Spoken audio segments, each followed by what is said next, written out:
నమస్తే, welcome to SR media. ఈ రోజు మనతో పాటు ఉన్నారు నందికొట్కూరు వైసీపీ నేత సుధీర్ ధారా గారు. వారితో మాట్లాడదాం. నమస్తే సార్. నమస్కారం.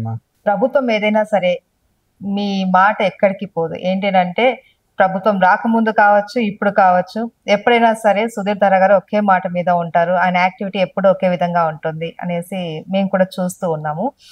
ఎలా ఉంది సార్ ఇప్పుడు టీడీపీ హయాంలో నందికొట్కూరు నియోజకవర్గంలో పరిస్థితి ఎలా ఉంది? అంటే చాలా మంది చెప్తున్నది ఏంటంటే చెప్పిన మాటలకి చేతలకి సంబంధమే లేదు అనేసి అంటున్నారు.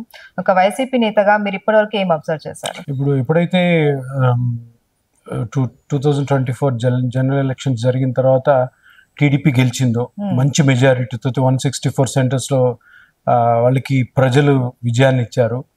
దాని తర్వాత మేము కూడా సరే మనతో ఏవో లోటుపాట్లు ఉన్నాయి కాబట్టి మనకి కొన్ని ఓట్లు పడలేదు, 10% ఓట్లు తెలుగుదేశంకు పట్టం కట్టారు కాబట్టి తెలుగుదేశం కూడా మేము కంగ్రాచులేషన్ చెప్పాము. చంద్రబాబు నాయుడు గారికి కూడా మంచిగా పరిపాలించండి, ఇంత మంచి అవకాశం ఇచ్చారని. మేము కూడా ప్రభుత్వం మంచిగా చేస్తే మాకు కూడా ఏం ప్రాబ్లం లేదు, హ్యాపీగా ఉంటాం. కానీ డే 1 నుంచి కూడాను నందికొట్కూరులో కానీ మొత్తం ఆంధ్ర రాష్ట్రం అంతా కూడాను అరాచకాలు, హత్యాకాండాలు, ఆందోళనలు ఎక్కడ చూసినా కూడా పేద ప్రజల మీద, వైఎస్ఆర్సీపీ కార్యకర్తల మీద, వైఎస్ఆర్సీపీ లీడర్ అనవసరంగా అటాక్స్ చేయడము, మర్డర్లు, మానభంగాలు, రేపులు, మైనర్ బాలికలు అదృశ్యం అవడం, ఇవన్నీ కూడాను ఇంకా 2 నెలలు కూడా కాలేదు ప్రభుత్వం ఏర్పడి. నందికొట్కూరు విషయంలోకి వచ్చేసరికి ఒక జూలై 7th చిన్న పాప 8 years పాప ముచ్చుమరి గ్రామంలో పగిడాల మండలంలో అదృశ్యమైంది. సో మిస్సింగ్ ఇప్పటి వరకు కూడా చనిపోయిందా లేకపోతే మిస్సింగ్ అయిందా అన్నది అయితే ఒక క్లారిటీ లేదు. ఆ ఊర్లో అందరూ కూడా ఐకమత్యంగా హ్యాపీగా ఉన్న ఊర్లో చిన్న పాప మిస్ అయింది. ఆ పాపని మేము ఇలా చేసాము అని చెప్పి ఇంకొక మైనర్ పిల్లలు చెప్పారు. చెప్పిన తర్వాత కూడాను ఆ చిన్న ఊర్లో ఎంత పెద్ద టెర్రరిస్టులు ఉన్నారా, ఐఎస్ఐ ఏజెంట్స్ ఉన్నారా, లేదంటే ఎక్కడ నక్సలైట్స్ ఉన్నారా, పెద్ద పెద్ద మాఫియాలు ఎవరు లేరు కదా అక్కడ. బాడీ ఎట్లా దొరకకుండా పోతుంది? ఇది పెద్ద అంటే దీనిని ఎట్లాగా అర్థం చేసుకోవాలి, ఎట్లా జీర్ణించుకోవాలని మనకే ఇట్లా ఉంటే కుటుంబ సభ్యులకి ఎంత ఘోరంగా ఉంటుంది. జూలై 7వ తారీఖు పాప మిస్ అయింది. ముందే ఆ మైనర్ పిల్లలు ఎవరైతే ఉన్నారో వాళ్ళ ఫ్యామిలీలో ఒక మెంబర్ కూడా లాకప్ డెత్ జరిగింది. అంటే ఇప్పుడు ఇది ఏం పాలన, ఇది ఇంత అరాచకమ్మ. మరి పాప సైడ్ కుటుంబ సభ్యులేమో వాళ్ళు షాక్ లో ఉన్నారు, పాప వస్తుందేమో అని ఆశిస్తున్నారు. ఎందుకంటే బాడీ గాని చూపిస్తే అట్లీస్ట్ సరే అయిపోయింది, పాప మనకి లేదనుకొని ఆ కార్యక్రమాలు ముగించుకొని దిగమింగుకుంటారు. ఇప్పుడు తెలియదు చనిపోయిందా, పోలీసులు ఏమో ఆన్సర్ చెప్పరు. నిన్న మా కార్యకర్తలు వచ్చి అన్నారు, ఏమైంది ఆ కేసు అంటే, సార్ కేసు క్లోజ్ చేశారంట. ఎట్లా క్లోజ్ చేస్తారా? పాప ఆచూకీ లేదు, పాప మీద లేదంటే ఏం లేదు సార్. వాళ్ళు ఏమో ఒప్పుకున్నారు, సాక్ష్యము క్లోజ్ చేసామంటే ఆ పిల్లలు చేశారో లేదో కూడా తెలియదు. బాడీ మిస్ అయిందంటే ఇంకా రాజకీయంగా ఏమన్నా బడాబాబులు ఏమన్నా దీని వెనకాల ఉన్నారా, పొలిటికల్ లీడర్స్ ఉన్నారా, పెద్ద పెద్ద ఇండస్ట్రియలిస్ట్ ఉన్నారా, ఏం అర్థం కావట్లేదు. ఇప్పుడు మనం ఏ కోణంలో ఆలోచించాలి? ఇప్పుడు ఏదైనా ఎవరన్నా ఇంట్లో నగపోయిందని పోలీస్ కంప్లైంట్ ఇస్తారు, లేదంటే మా ఇంట్లో సైకిల్ దొంగతనం అయిందని పోలీస్ కంప్లైంట్ ఇస్తారు. అలా ఉంది పోలీసుల రియాక్షన్. గవర్నమెంట్ అస్సలు పట్టించుకోవట్లేదు. ఏదో ఒక రోజు వచ్చారు, కంటి తుడుపు చర్యగా 10 lakhs చెక్ ఇచ్చి మినిస్టర్స్, ఎంపీలు వెళ్ళిపోయారు. దాని తర్వాత ఎవరు పట్టించుకోవడం లేదు. వాళ్ళు ఒక పాపను ఏమంటే గవర్నమెంట్ స్కూల్లో జాయిన్ చేయించారు. గవర్నమెంట్ స్కూల్లో ఎట్లాగ వెళ్తారు, ఏదో వాళ్ళు ఎంతో ఆ కుటుంబానికి హెల్ప్ చేస్తున్నట్టు ఒక గవర్నమెంట్ హాస్టల్లో జాయిన్ చేశారు. ఒక బాబుని మీరు అడాప్ట్ చేసుకున్నారు అని. ఇంకా మన వంతు మనం ఏమైనా చేయాలి, చాలా చిన్నదే. అంటే వాళ్ళకి జరిగిన లాస్ తో పోలిస్తే ఆ పిల్లవాడు 3వ తరగతి చదువుతున్నాడు, మహేష్ అని వాళ్ళ ఆ పాప తమ్ముడు. ఆ బాబు మాకు ముచ్చిమరిలోనే మన గవర్నమెంట్ స్కూల్లో చదువుతాడు. ఆ బాబు నందికొట్కూరులో ఒక ఇంగ్లీష్ మీడియం ప్రైవేట్ స్కూల్లో జాయిన్ చేపించి 3వ తరగతి నుంచి 10వ తరగతి వరకు ఆ బాబుకి ఏ విధమైన అవసరం వచ్చినా కానీ నేనే నా సొంత డబ్బులు భరిస్తానని ఒప్పుకుని. ఎందుకంటే ఇంకా అది కూడా చేయకపోతే గవర్నమెంట్ ఒక పక్కేమో పాప పోయింది, మర్డర్ అయిందో తెలియదు, ఏం జరిగిందో తెలియదు, దాని మీద ఎవ్వరికి నెమ్మక నీరెత్తినట్టున్నారు. చిన్న ముళ్ళుతో గుచ్చినట్టు కూడా బాధ లేదు ఎవరికి, గవర్నమెంట్, పోలీసు, రెవెన్యూ యంత్రాంగానికి. ఇంకా వీళ్ళకి ఏమన్నా సాయం చేస్తామంటే ఏదో 10 లక్షలు ఇచ్చారు. వాళ్ళు కుటుంబ సభ్యులు 10 లక్షల కోసం చూడడం లే, కుటుంబ సభ్యులు పాప కావాలి. పాప ఏమైందో చెప్పండి ఫస్ట్. అరే ఇది జరిగింది, ఇలా జరిగింది, అది కూడా జరగకుండా ఆ నిందితులు ఎవరైతే వాళ్ళ లోపలేసి వాళ్ళ మేనమామని ఒకటిని ఇటు లాకప్ డెత్. ఇది అరాచకపు పాలన కాకపోతే ఏమంటారు దీన్ని? అంటే ఎవరైతే నిందితుల్లో ఒకరిని చంపడం, పాప ఆచూకీ తెలవకపోవడం, మర్డర్ అయిందంటారు, నదిలో పడేశారంటారు, పాతి పెట్టారంటారు, ఏం తెలియదు. ఇది కేస్ క్లోజ్ అంటున్నారు. కేసు క్లోజ్ అంటారు. నిన్న నాకు వాళ్ళని అడిగితే సార్ కేసు క్లోజ్ చేశారంటే, క్లోజ్ ఎందుకు చేశారంటే నిందితులు దొరికారు కదా సార్. నిందితులు దొరికితే పాప దొరకాలి కదా, నిందితులు దొరకడం పెద్ద విషయం కాదు. సరే నిందితులకి శిక్ష పడుతుంది, వాళ్ళు కరెక్ట్ వాళ్ళే నిందితులా లేదో కూడా ఇంకా తెలియదు, కోర్టు డిసైడ్ చేయాలా. కానీ ఎవరైతే ఏమైతే కోల్పోయారో వాళ్ళకి అది దొరకాలి కదా, పాప దొరికితే కదా. ఎంత ఘోరమైన హృదయ విదారకమైన సంఘటన. ఒక ఈ ముచ్చుమరి ఘటన అన్నదే కాదు, టీడీపీ అధికారంలోకి వచ్చిన తర్వాత చాలా రకాల క్రిమినల్ దానికి సంబంధించి చాలా విషయాలు మనం చూస్తున్నాం. రోజుకు ఒక దగ్గర ఎక్కడో ఒక దగ్గర ఒక న్యూస్ అయితే వింటూ ఉన్నాం. టీడీపీ చెప్పేది ఏంటంటే మా పరిపాలనను ప్రజలు గమనించకుండా వైసీపీకి సంబంధించిన వాళ్ళే ఇలాంటి కార్యక్రమాలన్నీ చేస్తూ టీడీపీ మీద అబాండాలు వేస్తున్నారు అనేసి అంటున్నారు. దీనిపైన మీ కామెంట్ ఏంటండి? ఇప్పుడు టీడీపీ వాళ్ళు గవర్నమెంట్ లోకి రాకముందే టీడీపీ వాళ్ళు ఎటువంటి పరిపాలన మేము చేయబోతున్నా అన్న సంకేతాలు ముందే ఇచ్చారు. అంటే ఎలక్షన్ క్యాంపెయినింగ్ లో ఒక మహిళా కార్యకర్త టీడీపీ ఆమె, మేము ఒక్కసారి పరిపాలన స్టార్ట్ చేసి గవర్నమెంట్ లోకి వస్తే అకౌంట్స్ అన్ని క్లోజ్ చేస్తామని. అకౌంట్స్ క్లోజ్ చేస్తే అందరూ ఏమనుకున్నారంటే ఎవరి ఫైనాన్షియల్ అకౌంట్స్ ఏమో పేదలకు ఏమైనా డైరెక్ట్ గా వాళ్ళ బ్యాంక్ అకౌంట్ లో డబ్బులు వేస్తాం కాదు, అకౌంట్స్ అన్ని కూడా తెలుగుదేశం పార్టీకి, తెలుగుదేశానికి ఎవరైతే ఆపోజిట్ గా ఓట్లు వేసారో, ఎవరైతే ఆపోజిట్ గా ఓట్లు వేయించారో లీడర్స్, వాళ్ళందరినీ భూమి మీద లేకుండా చేయడం. అది ఆవిడ యొక్క మీనింగ్. అది ఎప్పుడు తెలిసింది? ఆమెని హోమ్ మినిస్టర్ చేశారు. సో ఏమైంది? హోమ్ మినిస్టర్ అయినప్పటి నుంచి రోజుకు ఒక మర్డర్, ఇప్పటికి 36 మర్డర్లు, రాజకీయ మర్డర్లు, 32 ఆత్మహత్యలు, రాజకీయంగా ఎక్కడ ఏ చిన్న మర్డర్ ఏది జరిగినా కూడా చిన్న విషయం గానీ మర్డర్ గానీ అవన్నీ కూడా ఒక పార్టీ పేరును ఆపాదించడం ఎంతవరకు కరెక్ట్ అని పార్టీ వాళ్ళు చెప్పి చేస్తున్నారు కదా. రోడ్డు మీద వినుకొండలో రషీద్ అనే అతన్ని నరుకుతుంటే పోలీసులు చూస్తున్నారు. అదే అతనేమో వైఎస్ఆర్సీ సింపథైజర్, ఇతను తెలుగుదేశం సింపథైజర్. ఇద్దరు వైఎస్ఆర్సీపీ కాదు తెలుగుదేశం. మీరు వెళ్ళి చూసుకోవచ్చు, ఆయన పేరు ఏదో ఉంది. సో మర్డర్ చేస్తుంటే అరే నువ్వు ఎవరన్నా కానీ మనుషులే కదా, ఆపాలి కదా. ఒక మహిళా కౌన్సిలర్ ని ట్రాక్టర్ తో తొక్కించి చంపేశారు. 4 మైనర్ బాలికల మీద అత్యాచారాలు, murders, plus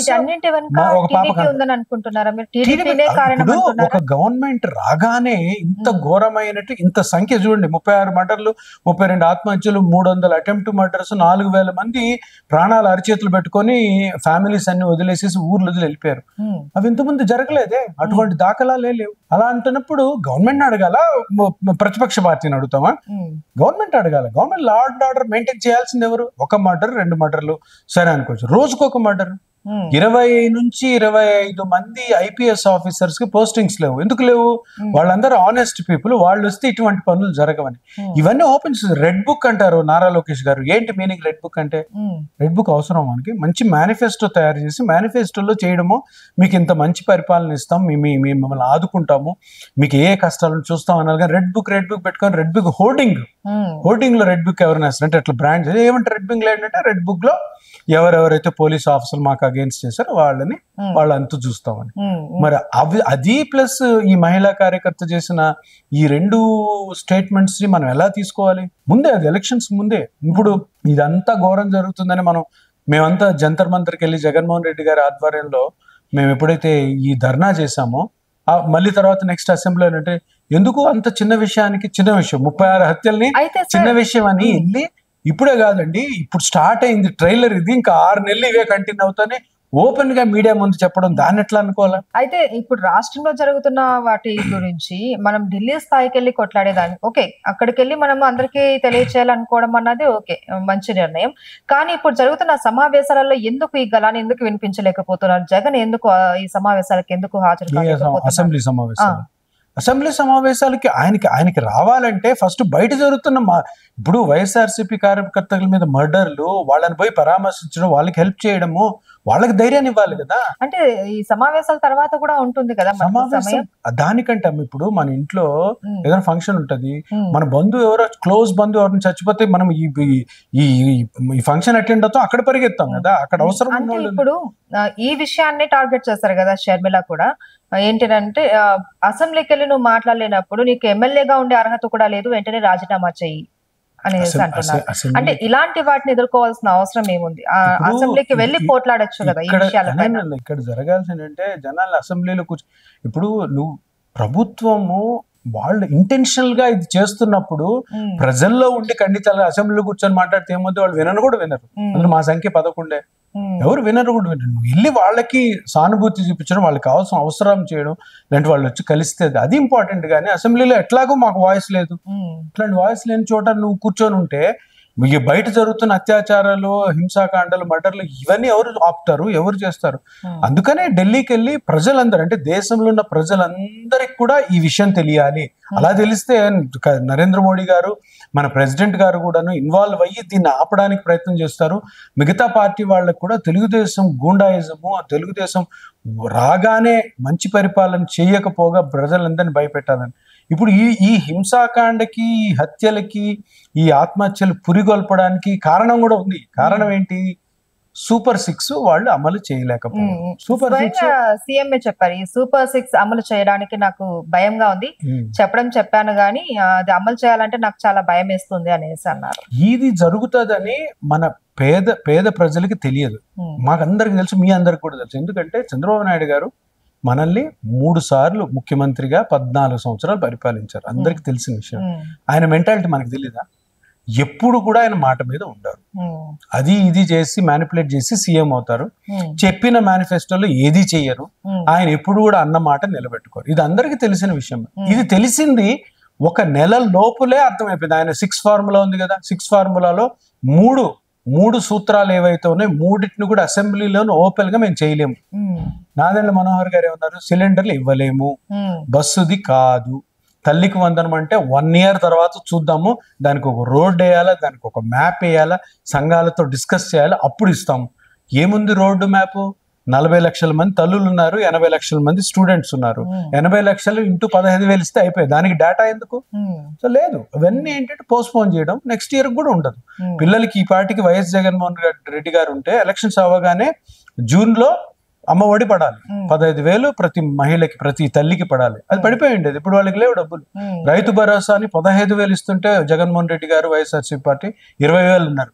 kharif season start అయింది, ఏమి లేదు, అక్కడ రైతులందరూ ఇబ్బంది పడుతున్నారు.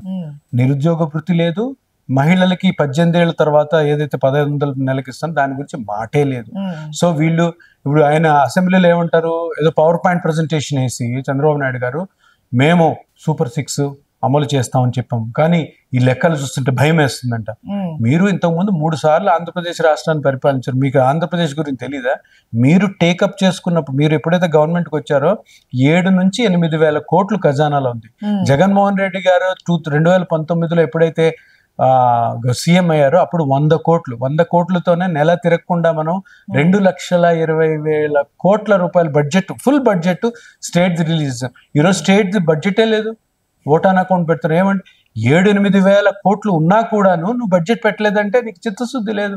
మీరు ఇలా వాదిస్తున్నారు, బట్ మీ పార్టీకి సంబంధించిన ధర్మవరం మాజీ ఎమ్మెల్యే కేతిరెడ్డి గారు 2 నెలలు కూడా కాలేదు, ఎందుకు మనం ఇప్పుడే తొందరపడ్డాం, కాస్త టైం ఇద్దాం చూద్దాం అనేసి అంటున్నారు. ఆయన ఉద్దేశం ఏంటంటే 1 నెలలోనే ఇంత ఘోరాతి ఘోరంగా ఉందంటే ఇంకా 2 నెలలు పోతే ఇంకా అదో పాతాళానికి వెళ్ళిపోద్ది రాష్ట్రం, అది చూద్దాం అంటున్నారు అంతే.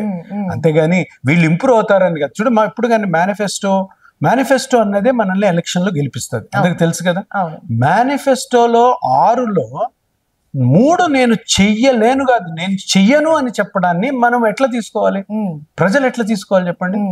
చెయ్యలేను కూడా అని కాదు, మాకు కొంచెం కష్టంగా ఉంది, కొన్ని రోజుల తర్వాత చేస్తానులే, మేము ఇవ్వట్లేదు, మేము ఇవ్వము, మేము ఇవ్వలేము, కథం. అంటే ఈ 3 చాలా ఇంపార్టెంట్. ఇంకో 3 అవి ఎట్లా కావాలి? నిరుద్యోగ వృత్తి, బస్సు, 3 గ్యాస్ సిలిండర్, అవి ఎప్పటికి చేయలేరు, ఖజానా ఖాళీ అయిపోతాయి చేసి. ఇవన్నీ ఏంటంటే మోసపూరితమైన ప్రచారాలు, ప్రజల్ని మోసం చేయాలని అంతే. అందరికి తెలిసిన విషయమే, నెలల్లో ఇప్పుడు అర్థమైపోయింది. ఇప్పుడు రాబోయే కాలాల్లో జీతాలు వస్తాయా లేదా గవర్నమెంట్ ఎంప్లాయీస్కి తెలియదు. ఇప్పుడు రేపొద్దున అది కూడా చేస్తారు. ఆరోగ్యశ్రీ తెలుసు కదా, ఆరోగ్యశ్రీ వైఎస్ రాజశేఖర రెడ్డి గారు ప్రవేశపెట్టింది. పేద ప్రజలకి కార్పొరేట్ వైద్యం ఏ హాస్పిటల్ కానీ మనం వెళ్ళి కార్పొరేట్ హాస్పిటల్స్ 25 లక్షల వరకు ఒక్కొక్కరికి బీమా, అంటే ఒక్కొక్కరికి దాని ఫెసిలిటీ 25 లక్షల వరకు మనకి ఏ పేదలు ఏ హాస్పిటల్ కైనా పోయి ట్రీట్మెంట్ తీసుకోవచ్చు. ఇప్పుడు దాన్ని స్టాప్ చేస్తున్నారు. అయితే దానికి సంబంధించి ఏంటంటే ఇంకా దాని బిల్లులు ఏవైతే ఉన్నాయో అవి ఇంకా ఇవ్వలేదు అనేసి ఆ కారణంగానే ఇప్పుడు అది ఆగింది అనేసి అంటున్నారు. ఇవంతా కూడా వైసీపీ ప్రభుత్వంలో చెల్లించవలసి ఉంది. ఇప్పుడు టీడీపీ హయాంలో 2019లో 650 కోట్లు వాళ్ళు బకాయిలు పెట్టే ఒక్క నెలలో జగన్మోహన్ రెడ్డి గారు తీర్చారు. ఇప్పుడు విడుదల ఏం చెప్తున్నారు, ఇది ఇప్పుడున్న గవర్నమెంటే కట్టాలి అనేసి అంటున్నారు. అంటే ఇది వైసీపీ ప్రభుత్వం ఉన్నప్పుడు ఎందుకు చెల్లించలేదు? బకాయిలు ఎప్పుడు ఉంటాయి. ఇప్పుడు ఆరోగ్యశ్రీలో ఇప్పుడు ఒక హాస్పిటల్లో 1 కోటి 2 కోట్ల బిల్లు ఉందంటే అది 6 months 1 year ఇస్తారు, వెంటనే ఇవ్వరు.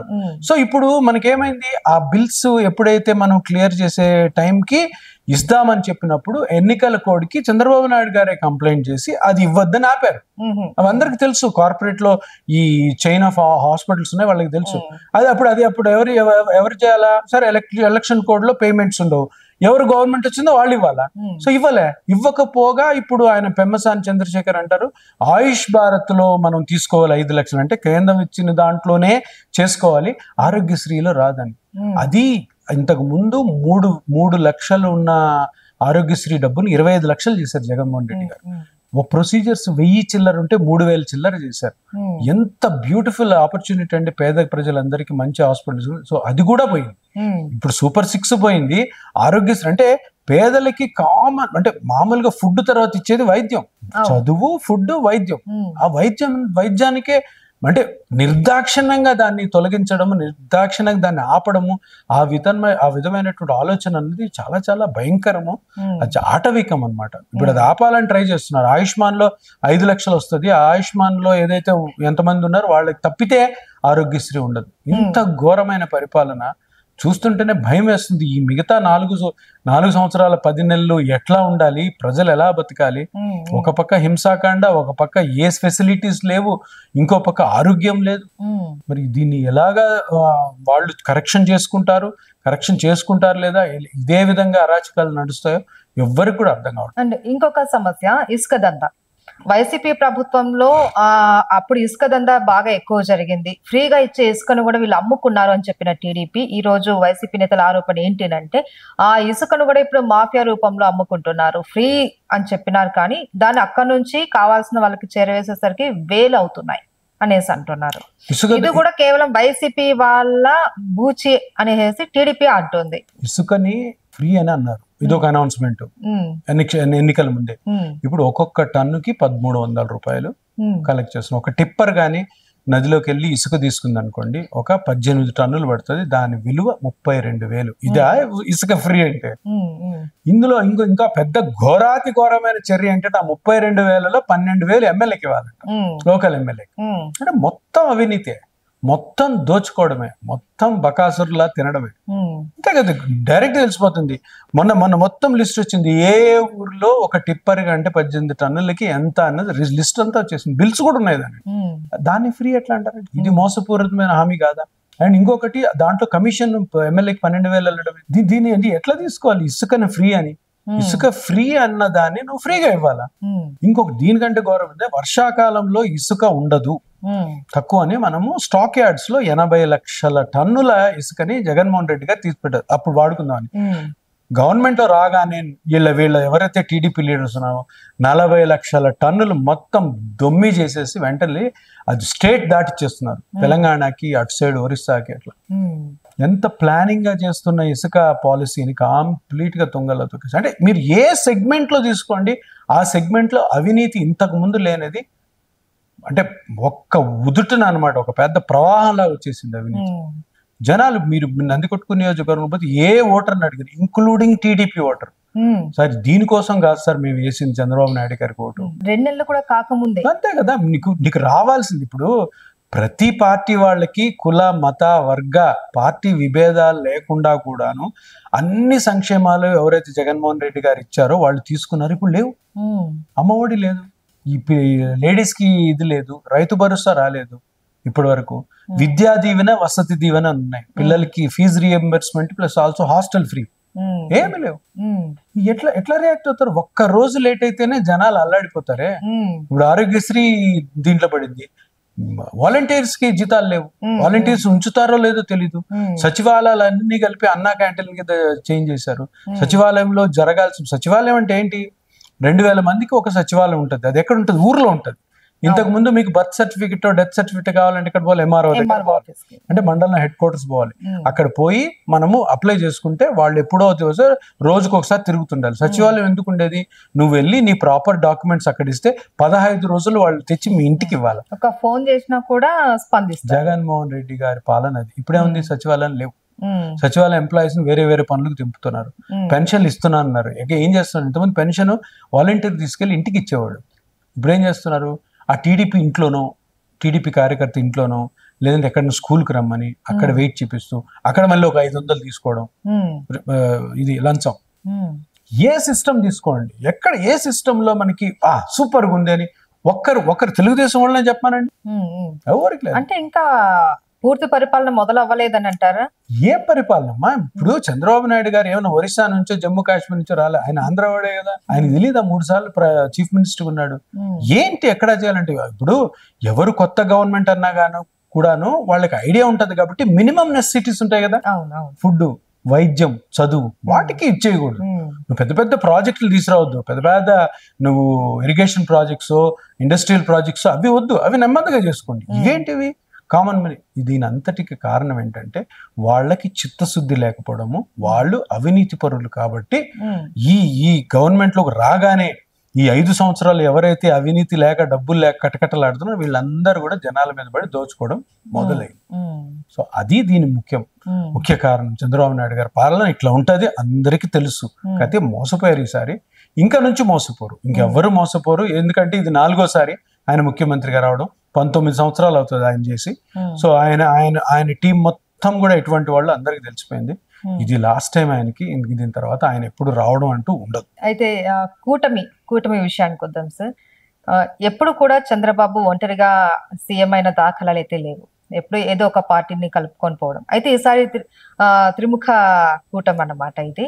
ఈ కూటమిలో సఖ్యత అన్నది ఈ 5 years ఉంటుందంటారా? మధ్యలో ఏమైనా చీలికలు వస్తాయంటారా? మీ కామెంట్ ఏంటి? ఇప్పుడు చంద్రబాబు నాయుడు గారికి కొంత ఓట్ బ్యాంక్ ఉంది. ఓకే, నరేంద్ర మోడీ గారిని ఎందుకు కలుపుకున్నారు? వాళ్ళ ఓట్ బ్యాంక్ ఎంత ఉంది? 0.5%. దానికి ఎన్ని సీట్లు ఇచ్చారు? 9 ఎమ్మెల్యేలు, కొన్ని 4 ఎంపీలు ఇచ్చారు. ఎందుకు ఇచ్చారు? ఎవరికన్నా 0.5% ఉన్న ఓట్ షేర్ ఉన్న వాళ్ళకి అన్ని సీట్లు ఇస్తారా? ఒక సీట్ ఎమ్మెల్యేనో, లేదంటే 2 ఎంపీలు, 1 ఎమ్మెల్యే సీటు, 2 ఎమ్మెల్యేలు, 1 ఎంపీ సీటు. దాని ముఖ్య కారణం ఏంటి? ఎలక్షన్స్ ని మేనేజ్ చేయడానికి. ఎలక్షన్స్ లో ఎలక్షన్ కోడ్ క్రియేట్ చేసుకొని వాళ్ళకి అనుగుణంగానే ఎలక్షన్ అదే విధంగా జరిగాయి. మీరు ఎక్కడన్నా చూడండి, టీడీపీ వాళ్ళు పోయి వైఎస్ఆర్సీపీ వాళ్ళని కొట్టారు, బూతుల్ని ఇది చేసుకున్నారు, వాళ్ళకి ఎట్లా కావాలో అట్లా చేసుకున్నారు. ప్రతిదీ అంతే. ఆఫీసర్స్ అందరు వాళ్ళే. ఎందుకు సార్ పిన్నెల్లి గారు కూడా దీంట్లో ఇన్వాల్వ్ అయ్యారు కదా? పిన్నెల్లి గారు ఇన్వాల్వ్ అవడానికి మీకు ఆయన బూత్ లోకి వెళ్ళి అది పగలగొట్టడం, దాని వెనకాల దాని ముందు జరిగిన ఇన్సిడెంట్స్ చాలా ఉన్నాయి. ఆయన ఎందుకు అట్లా రియాక్ట్ అయ్యాడు అవి రానివ్వరు కదా. ఇంకోటి పిన్నెల్లి గారు అది పగలగొడుతున్నది ఆ వీడియో ఈసీ దగ్గర ఉండదు. ఎట్లా రిలీజ్ అయింది? మీడియాకి కావాల్సి రిలీజ్ చేయాల. వీళ్ళు ఏం చేస్తారంటే అదొక్కటి చూపిస్తారు, దాని ముందు జరిగింది దాని తర్వాత జరిగింది చూపించారు. సో మొత్తం ఎలక్షన్, మనం ఒక ఇన్సిడెంట్ చూస్తాం, మొత్తం ఎలక్షనీరింగ్ అంతా చూసుకుంటే 164 సీట్లు టీడీపీకి రావడం అన్నది వాళ్ళకి కూడా లేదా నమ్మకం, కానీ వచ్చినాయి. అంటే ఎలక్షన్ మేనేజ్ చేయడం అన్నది చాలా పెద్ద ఆర్ట్. ఆ ఆర్ట్ జరగాలంటే నరేంద్ర మోడీ గారి ఆశీస్సులు ఉండాలి. అందుకని ఆయన పోయి ఆయన్ని కలిశారు. ఇంకొకటి, ఈయన మీద ఉన్న కేసెస్ అవి ఇవి రేపొద్దున్న కాకుండా ఉండడానికి ఎవరినో ఒకటి కలుపుకోవాలి. సో చంద్రబాబు నాయుడు గారు ఎప్పుడు కూడా సింగిల్ గా ఆయన చెయ్యలేరు కాబట్టి ప్రతిసారి ఇదే. 2014లో వాళ్ళతో చేరి మళ్ళీ 19లో ఆయన విడిపోయాడు. జనసేన వాళ్ళతో చేరి మళ్ళీ జనసేన నాయకుడే మళ్ళీ బండబూతులు తిట్టాడు. సో ఇప్పుడు జనసేన గురించి జనసేనకి ఏముంది? జనసేనకి ఓట్లు వేసే ప్రతిపాదిక ఏంటి? ఇప్పుడు జగన్మోహన్ రెడ్డి గారు అంటే 2011లో ఒక పార్టీ పెట్టారు. దాని సిద్ధాంతాలు ఏంటి? ముఖ్యమైన సిద్ధాంతం వైఎస్ రాజశేఖర రెడ్డి గారి ఆశయాలన్నీ కూడా ఈయన నెరవేర్చాలని పార్టీ, దానికి సిద్ధాంతం ఉంది, ఒక ప్రిన్సిపల్ ఉంది. చంద్రబాబు నాయుడు గారికి ఏముంది? చంద్రబాబు నాయుడు గారి పార్టీయే కాదు ఇది ఎవరి పార్టీ? ఎన్టీఆర్ గారి పార్టీ. ఎన్టీఆర్ గారి సిద్ధాంతాలు ఆయన స్టార్ట్ చేసినప్పుడు ఈయన కాంగ్రెస్ లో ఉన్నాడు. అర్థమైందా? సో ఈ పార్టీ అయింది కాదు, సైకిల్ కూడా అయింది కాదు. అర్థం కాలే, వెన్నుపోటు పొడిచి ఆయన సీఎం అయినాడు. సో ఇక్కడ మనం ఇంటలెక్చువల్ గా ఆలోచిస్తే ఏంటంటే ఆయనకి ఓట్ బ్యాంక్ లేదు కాబట్టి, ఆయన జనాలు నమ్మరు కాబట్టి ఇప్పుడు జనసేన నుంచి కొంత ఓట్లు కాస్ట్ మీద, జనసేన పార్టీ అధ్యక్షుడి క్యాస్ట్ మీద కొన్ని ఓట్స్ వస్తాయని, ఇంకొంతమంది పిల్లలు ఉంటారు కదా హీరోయిజం చూసి అట్లా కలుపుకొని బేసిక్ గా ఏంటంటే సెంట్రల్ గవర్నమెంట్ సపోర్ట్ ఉంది కాబట్టి ఆయన ఇట్లా ఈ హీరోయిజం చూసి ఓట్లు వేసే వాళ్ళైతే గత ఎన్నికల్లోనే జనసేనకు మంచి ఓట్లు పడేవి కదండి సార్. అవును, పడలేదు, ఈసారి పడ్డాయా లేదో కూడా తెలీదు. జనసేన 21 మెంబర్స్ కి 21 గెలవడం అన్నది చాలా ఆశ్చర్యకరమైన విషయం, మీ అందరికీ తెలుసు. ఎందుకంటే అక్కడ క్యాడర్ ఉన్న పని చేసిన లీడర్స్ వేరే పార్టీకి నిలబడినా కూడాను ఎందుకు గెలవలేదు? ఇదొక పెద్ద క్వశ్చన్ మార్క్ ఎప్పుడైనా కానీ. బీజేపీకి అన్ని గెలవడం ఏంటి? బీజేపీలో అసలు నామరూపాయలే అసలు 0.5% ఓట్లు. ఇవి కూడా అనుమానాలకు దారి తావిస్తాయి అనమాట. మనకు తెలియదు ఏం జరుగుతుంది. అంటే ఎలక్షన్స్ ఎట్లా ఉంటాయంటే, ఎలక్షన్స్ లో గెలిస్తేనేమో అందరూ ఆ గెలిచిన పార్టీ గురించి ఒక విధంగా మాట్లాడతారు, ఓడిపోతే అందరూ ఏ నెగిటివ్స్ ఉన్నాయి వాళ్ళ దాంట్లో. అంత స్పెక్యులేషన్ తప్పితే ఇది తప్పకుండా జరిగింది. కానీ మీరు అడిగిన క్వశ్చన్కి చంద్రబాబు నాయుడు గారు ఇప్పుడు ఆ కూటమితో కలవడానికి కారణాలు ముఖ్యంగా ఆయన పర్సనల్ ఇష్యూ ఒకటి ఉంది, ఇంకొకటి ఎలక్షనీరింగ్ అంతా నా గుప్పెట్లో పెట్టుకొని మనం చేయాలనుకున్న ప్లాన్ ని ప్రాపర్ గా చేయాలన్న ఒక్క ఉద్దేశంతో తప్పితే వేరే ఉద్దేశం కాదు. అండ్ ఈ జనసేనకి ప్లస్ బీజేపీకి ఏవైతే ఓట్లు వచ్చాయో అవన్నీ కూడా జనాలు వేసిన ఓట్లని అనిపించట్లేదు. దీంట్లో వేరే కంటిన్యూ అవుతుందా? మధ్యలో ఏమైనా చీలికలు వస్తాయా? చీలికలు తప్పకుండా వస్తాయి. తప్పకుండా చీలికలకు వైసీపీ కారణం అవుతుందా? వైసీపీ కాదు, వాళ్ళ పాలసీస్, ప్రజలు వాళ్ళ మీద కోపం అంతే. ఇప్పుడు పవన్ కళ్యాణ్ గారు గెలిచేశారు, డిప్యూటీ సీఎం అయ్యారు. ఆయన ఒక థాట్ ప్రాసెస్ డిఫరెంట్ ఉంటది కదా, నేను ఇట్లా చేయాలనుకుంటున్నాను అని. ఆయన థాట్ ప్రాసెస్ చంద్రబాబు నాయుడు గారి థాట్ ప్రాసెస్ ఎప్పుడు కాకపోవచ్చు. సో అక్కడ తప్పకుండా వాళ్ళలో వాళ్ళకి తప్పకుండా వస్తాయి. బేసిక్ గా ఏంటంటే ఇద్దరు కూడాను చిత్తశుద్ధి లేని మనుషులు. సో మనం చెయ్యాలి ప్రజలకి అనుకుంటే, చెయ్యాలనుకున్నప్పుడు ఇప్పుడు పవన్ కళ్యాణ్ గారు తప్పకుండా మంచి పరిపాలన కావాలనుకున్నప్పుడు ఈ సూపర్ 6 ఎందుకు అమలు చేయట్లేదు? మనమే కదా ఇచ్చింది, మీరే కదా అండి. ప్రతి పిల్లవాడికి 15,000 ప్రతి మహిళకి బస్సు ఉచితము, ప్రతి మహిళకి 3 గ్యాస్ సిలిండర్లు, రైతు భరోసా 15,000 నుంచి 20,000, మంచి మద్యం తాగిస్తాను అనడం, ఇవన్నీ వాళ్ళు చేసింది. ఇప్పుడు ఈరోజు పవన్ కళ్యాణ్ గారు చంద్రబాబు నాయుడు గారిని అడగాల్సిన విషయం ఏంటి? అరే బాబు, మనం మేనిఫెస్టోలో పెట్టింది ఫస్ట్ చేద్దాము, ప్రిన్సిపల్ అదే కదా, సిద్ధాంతం అదే కదా, మనం ఇచ్చిన హామీ అదే కదా, అది ఎందుకు అడగట్లేదు? నాదెండ్ల మనోహర్ గారికి ఎవరో క్వశ్చన్ అడిగితే అసెంబ్లీలో, మేము సిలిండర్లు ఇవ్వము కానీ సింగిల్ సిలిండర్లు అడుగుతున్నా, సిలిండర్లు మేము ఇవ్వము. అంటే ఇంక మేనిఫెస్టో మనకు ఏంటంటే, ఇప్పుడు గ్రామానికి ఒక గుడి, లేదు అంటే మండలానికి ఒక బడి, ఇవి విన్నాం. కానీ అనంతపురం ఎమ్మెల్యే జిల్లాకు ఒక పేకాట క్లబ్ అనేది మాట్లాడి, బాబు గారితో మాట్లాడి మేము తీసుకొస్తాము అని అన్నారు. ఇది ఏంటి? ఇది ఏ విధంగా? ఆయన అన్ని దాంట్లో అంత పెద్ద ఇది లేదు, కానీ చంద్రబాబు నాయుడు గారే కదా ఎలక్షన్ క్యాంపెయిన్ అనేది, మద్యం నాణ్యత లేదు, నేను మంచి మందు పోస్తాను మీకు, మీరు బాగా తాగొచ్చు తమ్ముళ్ళు అంటే. ఎవరన్నా చీఫ్ మినిస్టర్ లిక్కర్ గురించి కామెంటే చేయకూడదు, వీలైతే లిక్కర్ ని ఆపాలి. నేను మంచి మద్యం తాగిస్తాను, బాగా తాగండి, తాగి లివర్ జడగొట్టుకోండి, దాని తర్వాత మళ్ళీ హాస్పిటల్లో నేను ఫ్రీగా మీకు లివర్ ట్రాన్స్ప్లాంట్ సర్జరీ చేపిస్తాను అంటే, ఇప్పుడు ఈయన అర్బన్ ఎమ్మెల్యే అనంతపురం, ఆయన అంటలో పెద్ద ఆశ్చర్యం లేదు, క్లబ్బులన్నీ స్టార్ట్ చేద్దాం అన్నాడు. ఇప్పుడు వాళ్ళ లీడర్ అలా ఉన్నప్పుడు వాళ్ళు కూడా ఇట్లా ఉంటారు. అరే మా లీడర్ మందు ప్రవాహం లాగా నేను ఫ్రీగా పోస్తాను, మంచి నాణ్యత మందు పోస్తాను. ఇప్పుడు ఆయన అనంతపురం ఎమ్మెల్యే కూడా ఆయన ముఖ్య ఉద్దేశం ఏంటంటే, ఈ ఎవరైతే తెలుగుదేశం లీడర్స్ ఎవరైతే క్లబ్బుల్లో మందు తాగే వాళ్ళు ఉన్నారో వాళ్ళకి క్లబ్కు పోయి మందు తాగే ఛాన్స్ పోతుందని ఆయన క్లబ్లో ఎంటర్ చేయించడం, క్లబ్లో పేకాట మందు ఆడాలని. ఎంత అన్యాయం అది. సో అంటే దీన్ని బట్టి ఈ మొత్తం ఈ పార్టీ, తెలుగుదేశం పార్టీ, ఈ ప్రభుత్వం యొక్క థాట్ ప్రాసెస్, వాళ్ళ వాళ్ళ యాటిట్యూడ్, వాళ్ళు రేపొద్దున ఎలాగ మనల్ని పరిపాలించబోతున్నారు అన్న విషయం ప్రజలందరికీ అర్థమైపోతుంది. సో మేనిఫెస్టోని అట్లా చిత్తపుట్టలో పడేసి ఒక్కటి కూడా చేయకుండా ఇంకా పోయే కొద్ది రోజుకు ఒక న్యూస్ వస్తుంది. ఇసుక కానీ, లిక్కర్ కానీ, ప్లస్ ఇది కానీ, ఇప్పుడు పేకాట క్లబ్లు అనడం కానీ, మంచి మందు పోస్తా ఉంటాడు. ఎక్కడ చూసినా కూడా మంచి మాటలు ఎక్కడ వినపడతాయి, ఎక్కడ కూడా అపశృతే, ఎక్కడ చూసినా చెడే. అరే గవర్నమెంట్ వచ్చింది, ఇది సూపర్ గా చేసింది అబ్బా, ఇంకా హ్యాపీ మేము అనలేదు.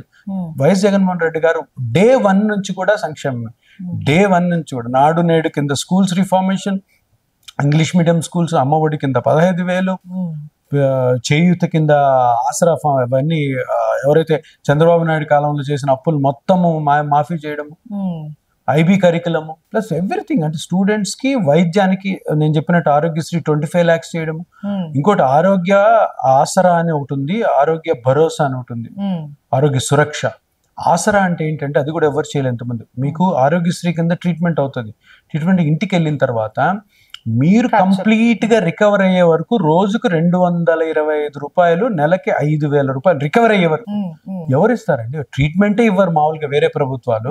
ఆరోగ్య ఆసరా, ఆరోగ్య సురక్ష అని ఉంటుంది. అదేంటంటే ఇప్పుడు మనమంతా జబ్బు వచ్చిన తర్వాత ట్రీట్మెంట్ గురించి మాట్లాడుతున్నాం. ఆరోగ్య సురక్ష తోటి జబ్బే రాకుండా చేయడం అంటే మీ ఇంటికే ఒక సిస్టర్ని, ఓకే, ఇంకొక సచివాలయ ఎంప్లాయీస్ ని, వాలంటీర్ని పంపించి ఏమన్నా మీకు తెలియని జబ్బులు లోపల ఉన్నాయేమో వాటిని కనుక్కొని మళ్ళీ వెంటనే ఇమీడియట్ గా ఒకవేళ ఉంటే స్క్రీన్ చేసుకొని వాటిని టెరిషరీ హాస్పిటల్స్ పంపించి ట్రీట్ చేస్తున్నారు. దానివల్ల మీకు ఆరోగ్యశ్రీ కదా, మీరు డాక్టర్ దగ్గరికి వెళ్ళడమే ఛాన్స్ తగ్గిపోతుంది. ఇది ఎంత అంటే ముందు చూపు చూడండి జగన్మోహన్ రెడ్డి గారు. అవన్నీ కూడా క్లోజ్ ఇప్పుడు, ఇవన్నీ ఉండవు ఇంకా. అంటే కంప్లీట్ గా వాష్ అవుట్ అయిపోయే స్థితిలో ఉంది ఆంధ్రప్రదేశ్ రాష్ట్రం. సో మీరు చెప్తున్న మాటలన్నీ వింటే ఒక కామన్ మ్యాన్ ఆలోచనలు మారే అవకాశాలు అయితే కనిపిస్తాయి. మేము టీడీపీకి ఓటు వేసాం, ఇవన్నీ కోల్పోయామా అన్నట్టు. సో ఇలాంటివన్నీ ప్రజల్లోకి వెళ్తే మళ్ళీ ఈ టీడీపీ మీద అగైనెస్ట్ గా మారే అవకాశాలు ఉన్నాయంటారా? ఆల్రెడీ ఉన్నాయి, ఆల్రెడీ స్టార్ట్ అయిపోయామ్మా. ఎందుకంటే ప్రజలకి వెంటనే ఇప్పుడు అన్నం ఉడికందలైందని 2 మెతుకులు చూస్తాలి కదా, ఇంకంతా చూడాల్సిన అవసరం లేదు. నెలలో తెలిసిపోయింది. ఈ మర్డర్లు కానీ, వాళ్ళు చెప్పిన మేనిఫెస్టో సరిగ్గా చేయకపోవడం కానీ, వాళ్ళ యాటిట్యూడ్ కానీ, వాళ్ళు ఎలా పోతున్నారు, వాళ్ళు మాట్లాడే విధానాలు. నందికొట్కూరులో అయితే ఒక స్కూల్లో ఏదో డంప్ చేస్తున్నామని స్కూల్లో తరగతుల్లో అని ఆ టీచర్ ఎవరో పాపం అడ్డుకుంటుంటే ఆయన బూతులు తిట్టడం, ఆ వీడియోస్ కూడా ఉన్నాయి. దౌర్జన్యాలు ఎక్కడ చూసినా దౌర్జన్యాలే. ఇప్పుడు ఎవరైతే పాత కాంట్రాక్టర్లు ఎవరైనా పనులు చేయించుంటారు కదా, వాళ్ళకి మొత్తం బిల్స్ అన్ని ఆపించడం. నందికొట్కూరులో తెలుగుదేశంలోని 2 గ్రూపులు, వాళ్ళ ఆధిపత్యం కోసం వాళ్ళు చూస్తున్నారు కానీ ప్రజలకి ఇవి జరగట్లేదు, ఇవి జరిగించాలని లేదు. ప్రతి కాన్స్టిట్యున్సీలో, నియోజకవర్గాల్లో ఇట్లాగే ఉంది. సో ఇవన్నీ చూస్తున్నప్పుడు జనాలకి ఏమనిపిస్తుంది, ఎందుకు వేసినాం రా బాబు ఈ ఓట్లు.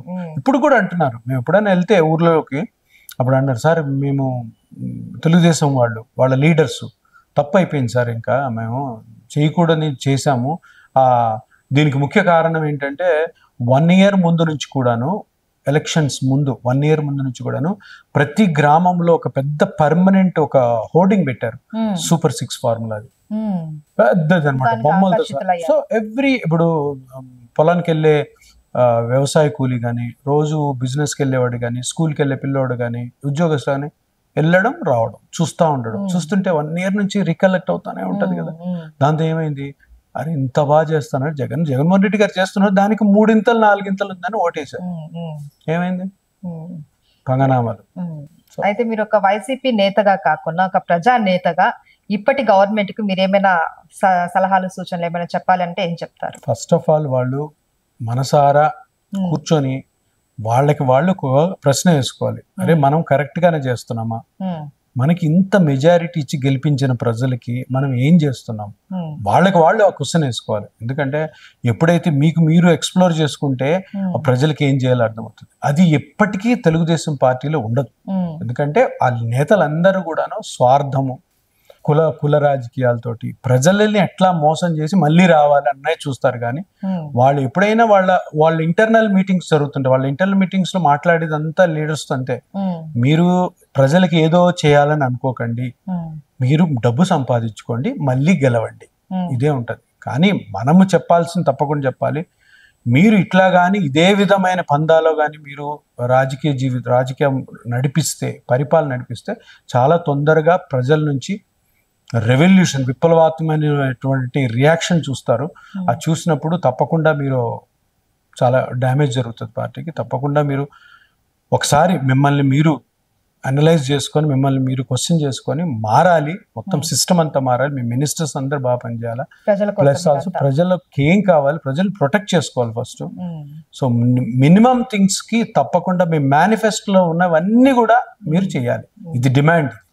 మేనిఫెస్టోలో ఉన్నది చేయకపోతే గవర్నమెంట్ ఎందుకంటే ఆ మేనిఫెస్టోని చూసే కదా ఓట్లు వేసేది. అవి తప్పకుండా చేయాలి. అప్పటి వరకు మా పోరాటం నడుస్తూనే ఉంటుంది. మేము ప్రతిరోజు క్వశ్చన్ చేస్తూనే ఉంటాం. Thank you so much sir. నమస్కారం. ఇదండి ఇవాళ నందికొట్కూరు వైసీపీ నేత సుధీర్ ధర్ గారితో స్పెషల్ ఇంటర్వ్యూ.